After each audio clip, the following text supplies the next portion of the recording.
Hello, everyone, and welcome to the final episode before the 2024 NFL Draft of the Bull Take Scouting Podcast. We are now precisely 22 hours away from the draft, and here we're going to be doing a live reaction of our mock drafts. You know, we look at a lot of the same reports and have some discussions, but we've tried to really stay away from each other the last couple weeks to make sure that we come into these mock drafts pretty independently. Alex has seen mine, little disclaimer, because somebody had to put the graphic together. I have not seen Alex, so that will be a true live reaction on that point. So just fired it up, Alex. Yeah, I mean, you say that we don't talk to each other, and we don't talk to each other very much, but we do have to put the rumor mills together. That's Uh, true. so with that said, here is the first 8 picks of the draft, Okay. and yeah, so I Top, had the top same, seven identical. yeah, I had the same reaction as you when I opened yours because I had thought that putting Latham at 5 was a little bit out there. Mhm. I heard. We'll go into my reasoning on that Well, first. let's go. Let's start from the top. So, I mean, we've Okay. got Caleb Yeah. Williams going to the Bears, Jaden Daniels to the Commanders, and Drake May to the Patriots. It feels like those three are locks. For a while, it was back and forth on what the Patriots will do. That pretty much seems like we're going to be pretty shocked if they do anything other than pick Drake May. Yep. I mean, totally agree there. I think even if the Patriots, for whatever reason, weren't picking Drake May, they'd be trading out, and that pick, I would assume, would be Drake May. So, Mhm. I mean, I would also bet that neither of these or none of these top three teams trade up. I mean, trade out, but I'm like 99% sure like these are going to be the guys based on everything we've heard at 1, 2, and 3. Mhm. Um, so we both decided to go with Marvin at 4. Do you want to touch on why you did that first? Yeah, there were some reports that Monty Ossenfort was really not trying to trade out, and Albert Breer, who's really reliable, said he has it on good authority that they weren't going to trade out, and he said that early this week, so that I kind of crystallized my decision there. What also played a factor here is the Cardinals don't need to trade out. They have 11 picks in this draft. They have 2 first rounders, another pick high in the second round, and 6 total picks in the top 90 selections of this draft. I don't know what trading down would do. Go get the blue chip wide receiver 1, future Pro Bowler, book it. Marvin Harrison's a Cardinal. Yeah, that was my same reasoning as well. And you know, somebody that we believe to be pretty reliable, Charlie Campbell, said that the Cardinals and the Vikings have a trade set. But I felt the same thing as you. Obviously, that Breer report helped me feel comfortable with keeping the Cardinals at 4. Um, but it didn't make it doesn't make sense for them, and it Mhm. seemed like they were asking for a lot. I think a few weeks ago there was a rumor that said they were looking for 3 first round picks. And you know, maybe a team would be willing to do that, but to me it just doesn't make sense for the Cardinals to trade out to presumably 11, 12, or 13.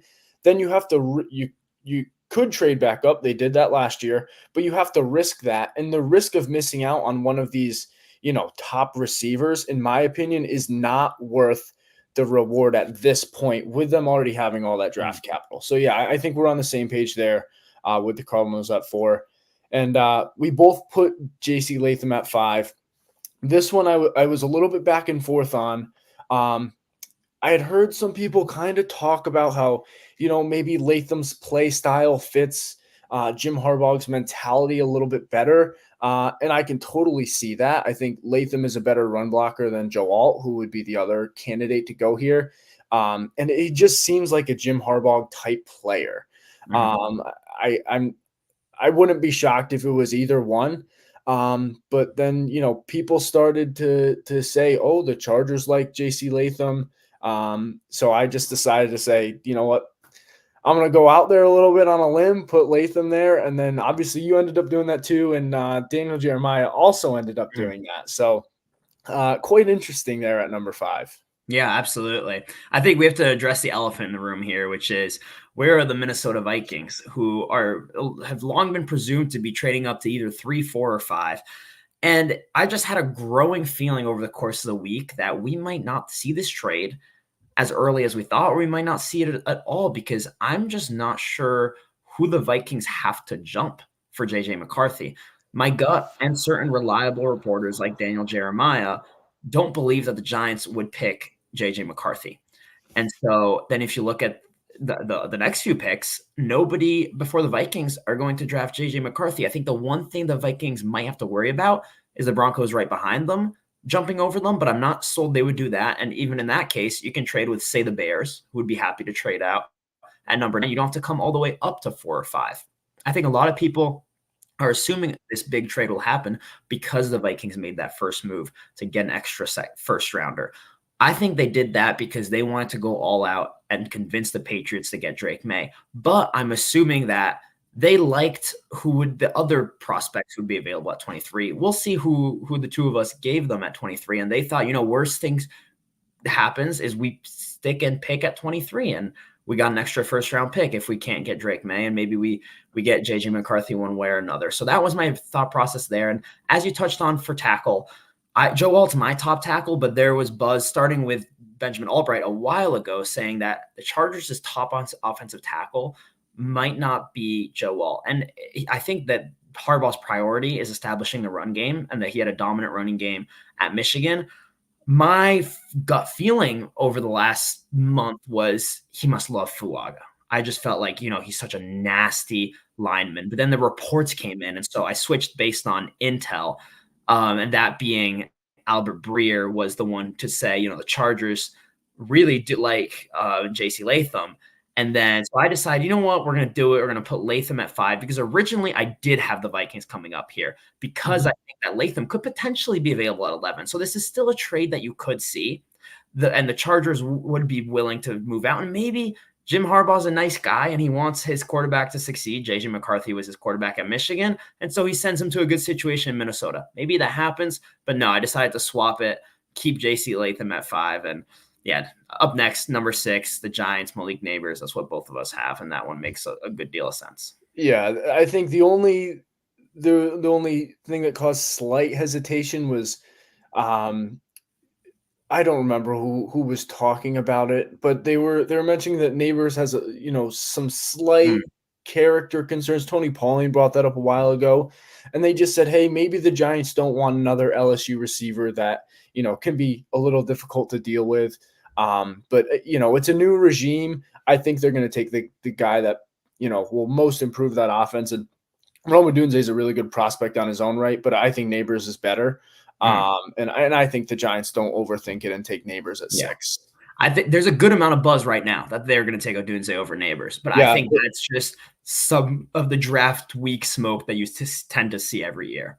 Up next, we've got the Tennessee Titans, both of us picking Joe Alt. That's just such an easy pick. If he's there, I expect that to be the selection. But after that, at number 8, I've got the Falcons making the pick that many people have expected for a while, Dallas Turner. And it seemed like this other name that jumped into the conversation the last few days was actually Byron Murphy. But you've got somebody else. So why do you have Laiatu Latu going 8 to the Falcons? Yeah, so I just saw something a long time ago that said Latu is the Falcons' top edge rusher prospect as long as he passed the medicals. And it wasn't from anybody reliable, but it was I don't know why, I felt like, okay, this kind of makes some sense. It was just some guy on Twitter that had been right on a couple Falcons free agency things as well. And I said, okay, maybe there's something to this. And I just kind of let it sit with it for a while. And the past month and a half, he'd been insistent, no, Latu's the guy, Latu's the guy, Latu's the guy. And I was going to go with Dallas Turner because I'm like, who is this guy? But I don't know if I've really ever heard, okay, Turner is the Falcons guy. Everyone just assumes, in my opinion, Turner's the top edge that's going to go off the board. And then Charlie Campbell mentioned that the pick for the Falcons is between Turner and Latu. So that gave me a little bit more confidence to put Latu here. And then Albright today said, he didn't mock it, but he said Latu's in consideration. Exactly. So those two guys also, I said, you know what? Book it. I'm going to do it. If I'm wrong, I'm going down swinging here. But I would have been so upset if Latu was the pick at 8. I'd rather be Yeah. wrong having Latu as the pick at 8 than be wrong with Turner as the pick at 8 and it ends up being Latu. So that's why I went with it. Just kind of, it's the same gut feeling that I got in 2021 when I put Lance at 3, Yeah. and I'm like, I just got to go with it. Okay. So You've kind of talked me into it, so I respect it. We'll keep an eye out for that one. And up next, we've got the Chicago Bears, who I just looked back at my mock drafts this whole cycle. I've done 4 mock drafts dating back to January. Every single one of them has had Rome Odunze to the Bears. So this has been a fit that emerged pretty early for me. And even after they made a move for Keenan Allen, it's kind of a best player available situation. They could go tackle, they could especially trade down. That I would look out for, but I've got Odunze there, and so do you. yeah, it really seemed like Odunze or one of the other wide receivers was the pick for a long time. The past couple days, it's picked up. Oh, maybe a team jumps the Jets for Bowers here. Maybe they end up going tackle. But it's been Odunze for too long. Caleb Williams was reportedly throwing passes to Odunze, however much that means. But I think it just makes a ton of sense to set that team up really well with Odunze. At 10, we both have Bowers. Again, another name that's been circulating for a while. I was really tempted to put Fuaga here because as a Jets fan, I think we would benefit more from picking Fuaga, a guy that could play guard or tackle, especially with the age at both left and right tackle. And Fuaga was Joe Douglas's guy at the Senior Bowl. But it just kind of seems like Bowers is going to be the pick. Yeah, I really wouldn't be surprised if it was Fuaga, though. We'll see about that one. At 11, we do have the Vikings taking JJ McCarthy. I think he ends up being a Viking one way or another. It'll be really interesting to see if this trade we've talked about so many times comes to fruition, or maybe as we predict here, they might just be able to sit and take him at 11. Yeah, I mean, like we were talking about earlier, there's really no team that they need to jump. They just might move up to protect themselves from getting jumped by, the Broncos or the Raiders. Mm-hmm. So I could totally see that happening, but it's hard to. It would have been more difficult to predict a trade up to like 7, 8, or 9 because that's a little more, out there in my opinion. But yeah, McCarthy at 11. I just want to say on the topic of trades, I don't remember one time ever that there's a popular trade that emerges in rumors and reports leading up to the draft that actually happens.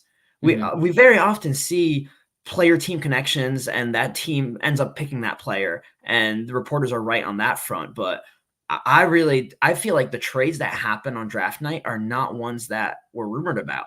Maybe, as you could say, last year, I think someone like the Lance Zierlein called the Houston trade. He said if you see CJ Stroud at 2, it means they're coming back up for Anderson. So there could be an exception, but generally, I'm thinking back to the very first draft I watched on TV was in 2015, and there was so much talk that the Titans would trade out of that pick and let a team come up for Marcus Mariota. And it was like just the lead up, the first 20 minutes of the broadcast, that's all they were talking about, and it didn't happen. And I think that kind of set the scene for what's happened the last few years or since I've been a draft fan, where it just doesn't feel like you can accurately predict a trade. So that's why I kind of strayed away from it. This next pick could easily be traded, and there's been a remarkable consensus that the Broncos will trade this pick to the Eagles for Quinyon Mitchell. I think it was mocked by Benjamin Albright, by Daniel Jeremiah, and Tony Pauline spoke about it as well. So you know what I did? I gave the Broncos Quinyon Mitchell because I don't want to mock a trade, and at the end of the day, we don't know if it's going to happen, but I think the Broncos could very well pick Quinyon Mitchell there too. So either way, I would get the player correct at that spot if that trade were to happen. Yeah, for me, again, I didn't want to mock a trade, and I felt like if Turner ended up being there at 12, that might be a good enough reason for the Broncos to stick and pick, because I think Albright had them picking Verse in the trade back. Yep. So I think and I think they've been rumored for a while to potentially be in play for an edge rusher. So I just felt like Turner there, because honestly, I had a hard time fitting in Turner somewhere else because Mhm. I kind of like the players that I had fall into these next few picks. So it just kind of end up falling that way. At 13, I have Quinyon Mitchell, Mhm. for the Raiders. I think for a while it's kind of seemed like he's the Raiders guy between Mitchell or one of the tackles who you have going to the Raiders at 13. Yep, I've got Talise Fuaga going to the Raiders at 13 and Olu Fashanu going to the Saints at 14. And these feel like tackle teams. If Mitchell's there, he could definitely be the pick for the Raiders for sure. But I think if we're in a little competition on who gets picks correct, this 3-pick stretch could be a little bit of a swing, and particularly these tackles. And if we end up having them in different spots, like we do for the Saints, you have Fuaga actually, and I have Fashanu, and so that could be something to watch out for there. Yeah, I had um again, I was between Fashanu and Fuaga. Um, a lot of people kind of seemed to put Fashanu there. Breer mentioned that he had been hearing Fuaga the most. So I just ended up going with Fuaga at 14. But the Saints seem like, they're going tackle and they'll go whichever tackle is the best player on the board there. Um, at 15, we have kind of an interesting pick. Xavier Worthy, the wide receiver from Texas, going to the Colts. And 12 hours ago, I would not have had this pick. Yeah. Uh, maybe even 6 hours ago or whatever. Tony Pauling released his mock at 12, Yeah. and he had Xavier Worthy going to the Colts at 15. And I was like, okay, that's Weird. interesting. Um, and then Matt Miller for ESPN released his mock 20 minutes later. And he also had Xavier Worthy at 15, but he mentioned that over the past week, there's been buzz picking up on the Colts taking Xavier Worthy. So that was really enough for me. We had seen rumors about them wanting to move up for a wide receiver or a pass catcher, potentially Brock Bowers. But having, Tony Pauling mock it and then Matt Miller also mock it and say that it's been, but there's been buzz around the league about that. That was enough for me to put Worthy at 15, and I think it was the same for you. Yeah, I honestly that's what happened. I think this would be a terrible pick. I was about to mock Brian Thomas here because there was talk that they'd be targeting a dynamic pass catcher. I just didn't realize that dynamic pass catcher was just cherry picking the guy with the fastest 40 time and not assessing the complete profile of the draft prospect. But I mean, teams will pick who they're going to pick. And moving on, at 16, we both have the Seahawks taking Troy Fautanu. There is a big Washington connection for Seattle. Not only, obviously, are they in the same state, but OC Ryan Grubb was at Washington. And so that's a lot of led some people to Penix. But I think we both have realized that very often in a lead up to the draft, and especially the last week, quarterbacks get pushed into round one by the media that don't end up going in round one. So I don't think the Raiders go Penix. I don't think the Seahawks go Penix. Fautanu is the Washington guy that I think goes here. And Benjamin Albright did tip us off on this one that he expects a different Washington Husky to make his way to Seattle. And that's when my ears perked up and I realized that has to be Fautanu. Yeah, and they had been rumored that they're looking to improve their offensive line as well, and Fautanu allows them to play him at guard or at tackle wherever they need him. So I think he's a versatile pick, and it, again, makes a ton of sense. Mhm. 17 and 18, we have the same here. I think the Jaguars have really been rumored to be looking at a big physical cornerback, and Terrion Arnold is the top cornerback left on my board, and I'm going to assume he's going to be the top cornerback left on a lot of NFL teams' boards at this point. So that pick just made a lot of sense to me. Yep. I think he could go to the Raiders at 13, but if he doesn't, this is definitely a pretty obvious landing spot for him. Next up, we have Byron Murphy, the D tackle from Texas. This feels like the floor where he's going here to the Bengals. I just couldn't really find a home for him before this. I thought about it with the Seahawks. I think they definitely could pick him. Before then, I really wasn't sure. Maybe if the Bears trade down, that would be an option, but That's what it felt like here. And then 19, the Rams is a really interesting one because there's really conflicting reports where, especially two reports where you have Tony Pauline, who's been insistent that the pick here is Laiatu Latu if he's available. He obviously is not in your case because he went 8th to the Falcons. And so while I have Latu here, you have Olu Fashanu, and that might be driven by some buzz that they're going to go tackle. I know Albert Breer said that, but there was an interesting nugget in Peter Schrager's mock draft where he said with so much confidence that he guarantees the Rams are going to go offense with this first round pick. Yeah, and Schrager is friends with Sean McVay. So I'm gonna go with the guy.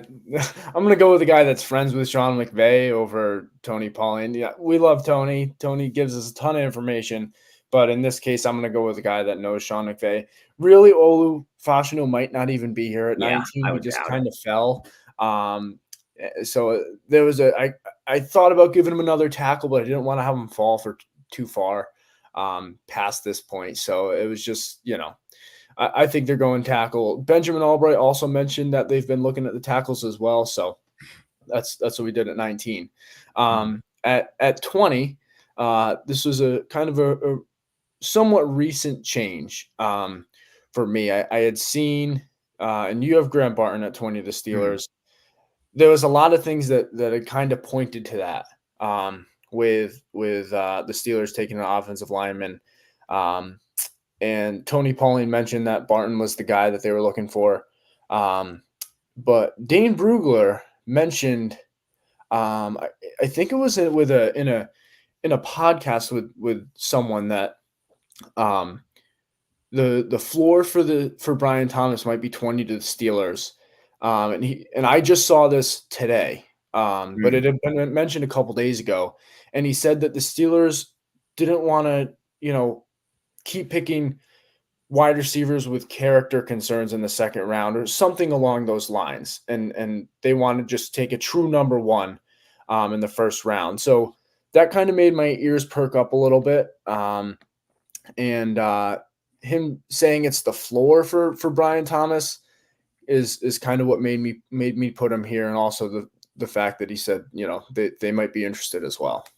Admittedly, I didn't see that. There has been just so much O-line talk for the Steelers, though, and I have, because we submitted 7-round mock drafts to the Our Lads mock draft challenge, and I put Roman Wilson in round 2 to the Steelers. I think they could potentially come out of round 2 with a receiver. So we'll see what they do there. At 21, you do have Graham Barton going to the Dolphins. I think if he's there, they're going to pick him. But since I have him coming off the board 1 pick earlier, I have Chop Robinson here. And this isn't really based on any rumors that he's going to go here, but really that there's seems to be so much buzz that everyone loves Chop Robinson. He has so much explosion off the snap, and he has such a high ceiling and apparently fantastic character, which usually really means that NFL teams are going to be willing to take that bet with him. And Tony Pauline's really been pushing Chop Robinson's going to go really high. Teams love him. But then he only had him at 27th and said in the mock, though, that Chop Robinson could be long gone. So I just found this to be a landing spot on a team that loves speed, that could use another edge, given the injuries to Bradley Chubb and Jalen Phillips recently. So that's how I came to Chop Robinson at 21. Yeah, I mean, I think that makes a lot of sense for a team that we haven't heard rumors about besides the Barton connection. I think it makes it would make some sense there.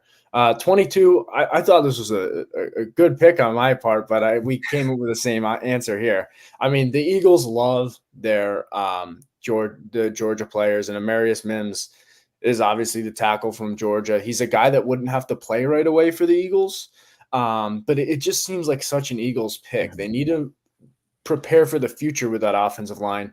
Mims is a super highly talented guy with not a lot of starts. He's from Georgia.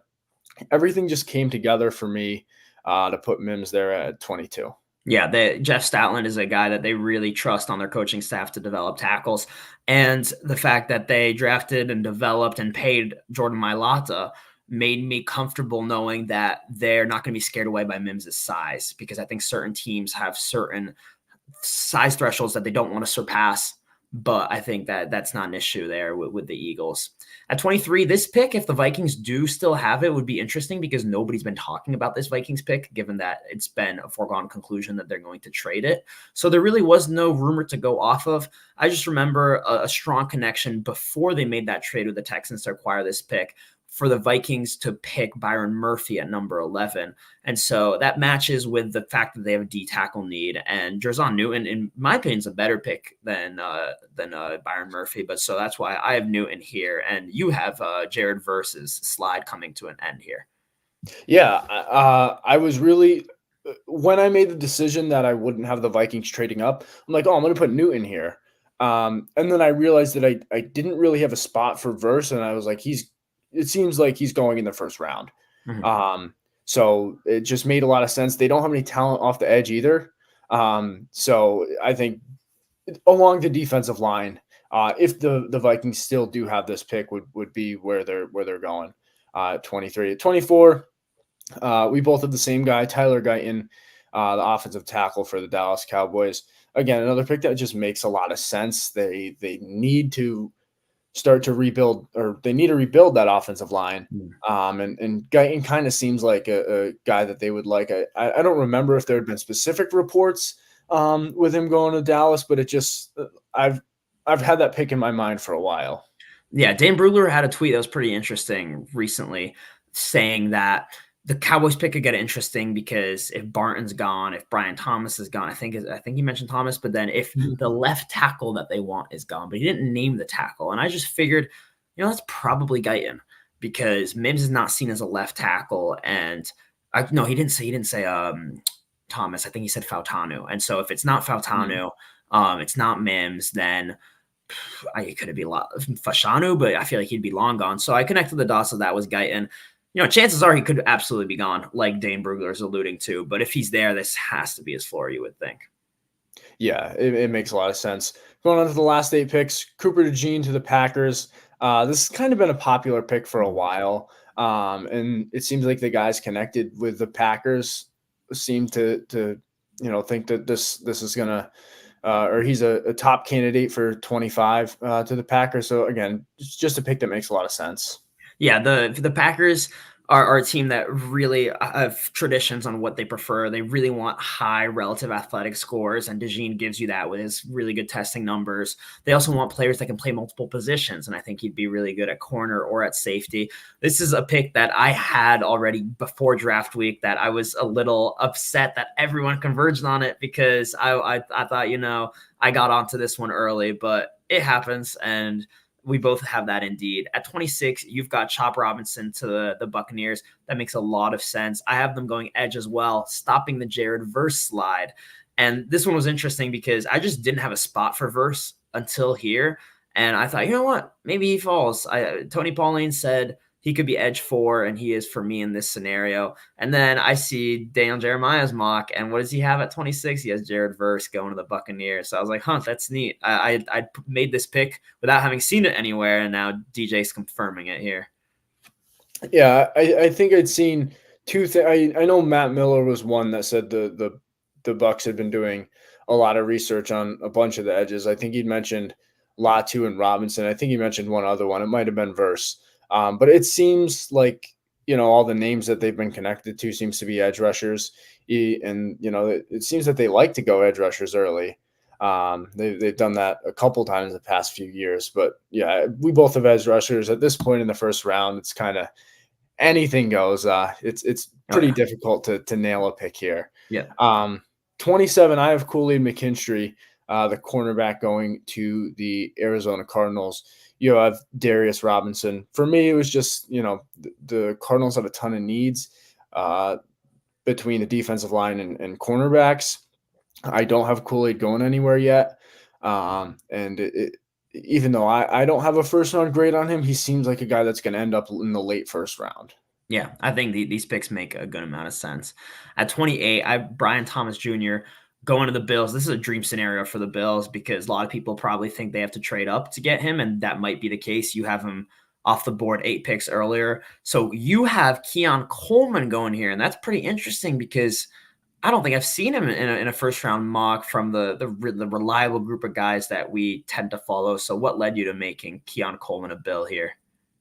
I mean, number one, the fact that the Bills need a wide receiver. And I think if there's not a wide receiver that's worth taking in the first round, I wouldn't be shocked to see the Bills reach. Really? And I'm gonna be honest. If I was toying around with having Thomas go earlier, like I told you, I was gonna have him go 15 to the Colts, and then Mhm. if Worthy were to come off the board before that pick, I actually just was gonna have him take corner and save wide receiver for round two. Yeah, that's fair. And so the other reason that made me pick Coleman was Charlie Campbell, I think, mentioned that Coleman's a guy that some teams at the end of the first round have as one of their potential options. It Hmm. was like he's not their first choice in round one, but he's in there, whatever, however many players you have. Okay, boom, boom, boom.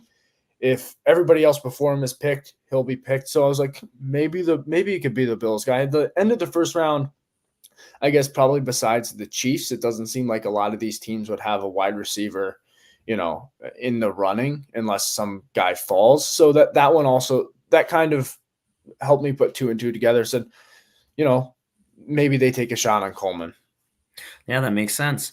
At 29, you have Jackson Powers Johnson going to the Lions. He's been connected to them, and I thought about putting him there, but I decided to have a little bit of fun and give Marshawn Nealon, the defensive end from Western Michigan, to the Lions. I've heard him connected to the Lions. Dane Brugler said he could go higher than people think, maybe even round one to the Lions. He didn't mock it, but he said that. And then uh, Tony Pauline said he could also go earlier than people think, potentially late second round to the Packers or the Lions. And so I think Tony might be a little behind on the Marshawn Nealon hype train. I don't think Marshawn Nealon is making it to the late second round, but that confirmed the interest the Lions have in him. We know from last year where they picked Jahmyr Gibbs at 12 and Jack Campbell at 18 that their board might not look like ours, might not look like the consensus, but they're going to trust a player's fit on their team and in their locker room. And that might be the case for Nealon here. Yeah, I think that makes a lot of sense. The reason I went with JPJ is, again, he had been connected a little bit, I think, by Tony, and it also he just kind of seems like a Lions player. And there's some rumors that Ragno might retire after the year, so I think they take a lot of pride in that offensive line. They could play him at guard for a year or 2 years, and then whenever Ragno hangs it up, they could move him into center.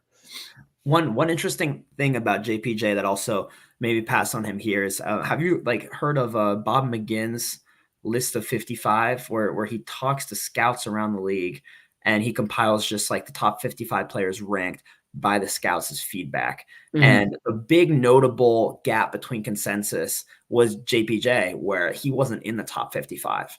And so Mm. that led me to think maybe draft Twitter, us included, might be higher on him than the NFL might be, and he could slide out around one. And Lance Zierlein mentioned that too when he did a Q&A on Twitter like a week ago. Yeah, it really at 29 for me, it was between Darius Robinson and Jackson Powers Mhm. Johnson. And then that's just what I went with. I saw something, I think it was Bob McGinn also said that people thought Jackson Powers Johnson was like a mean guy. Whatever that means. Yeah, I want my yeah, offensive yeah, yeah. lineman I to be agree. mean, and that kind of Mhm. fits the Lions. Like Yeah, I don't think he's a mean guy in the locker room, or else that yeah, would have come out earlier. yeah. But just interesting stuff. Um, Moving on to 30, we both have Jordan Morgan, the tackle, going to the Ravens. He's been connected to the Ravens for a while.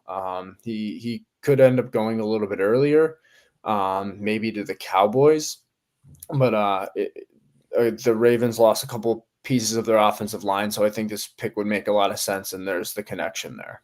Yeah, I think he's going late first round. This is a good spot. Watch for the Commanders also, who could be trading back Mm. in.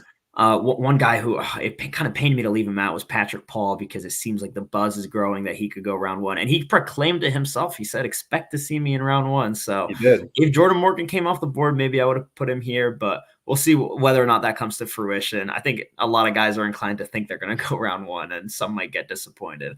At 31, I was picking between a few guys who definitely are expecting to go round one, and a couple of whom will not inevitably. Um, in this scenario. And so I gave Kool-Aid McKinstry, the corner from Alabama, to the 49ers. I was picking between him, Wiggins, and A.D. Mitchell, who I left out of the first round. I think that I had a gut feeling, maybe like last week, arise that A.D. Mitchell might not go in round one. This might be an instance of a receiver like that we really think, oh, he's going round one, but he ends up not. There were also some character concerns that emerged about how he deals with his diabetes in terms of anger management. And what sold it for me here is at first I was thinking, man, Brandon Ayuk might get traded. Oh, by the way, you could see that happen in round one. That could Yeah. shake things up a little bit, like AJ Brown did the other year. But I just, what I came to is, in the 49ers offense, you have to block your butt off as a receiver. And I don't see AD Mitchell being willing to do that. So long-winded answer, but I've got Kool-Aid. You have Darius Robinson. Yeah. Like I said, I almost went with Robinson at 29. Another guy that had been connected to the Lions. He'd been mentioned to the 49ers as well, I think by Tony.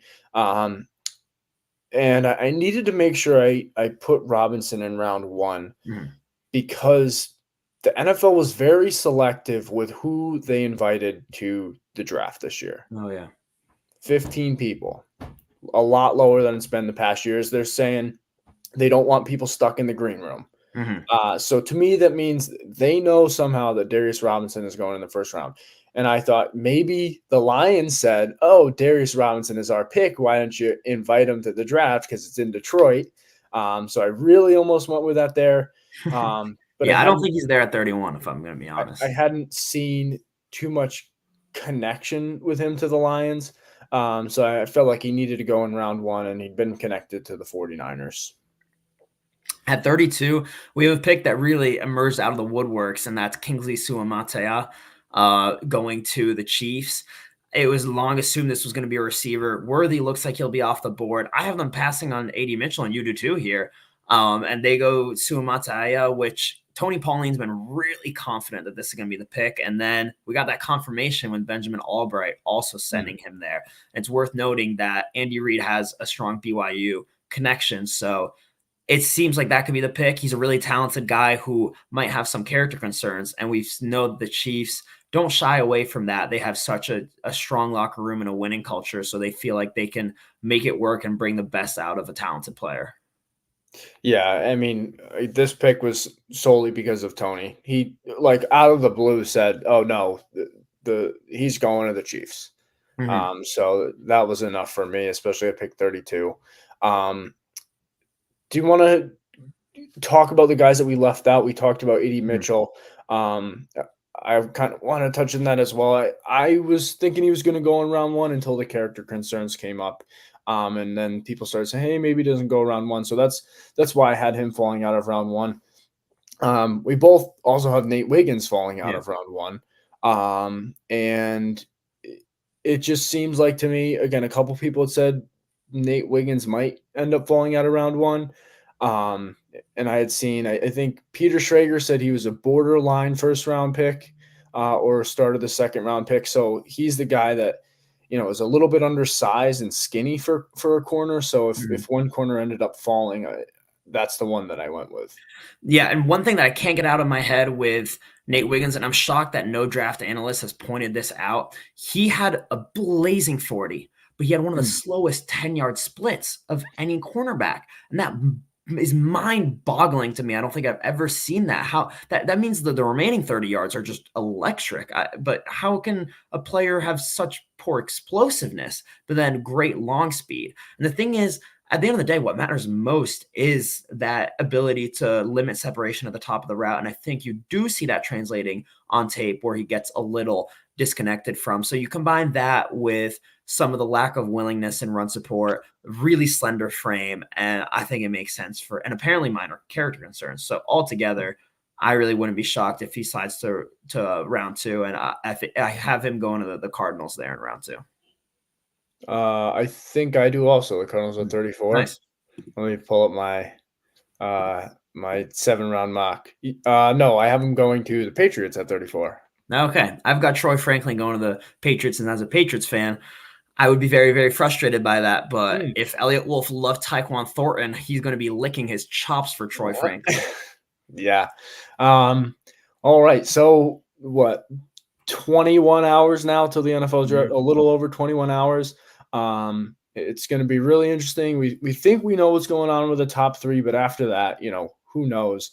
Um, I was honestly surprised when I put this together and I saw the picks that we had similar.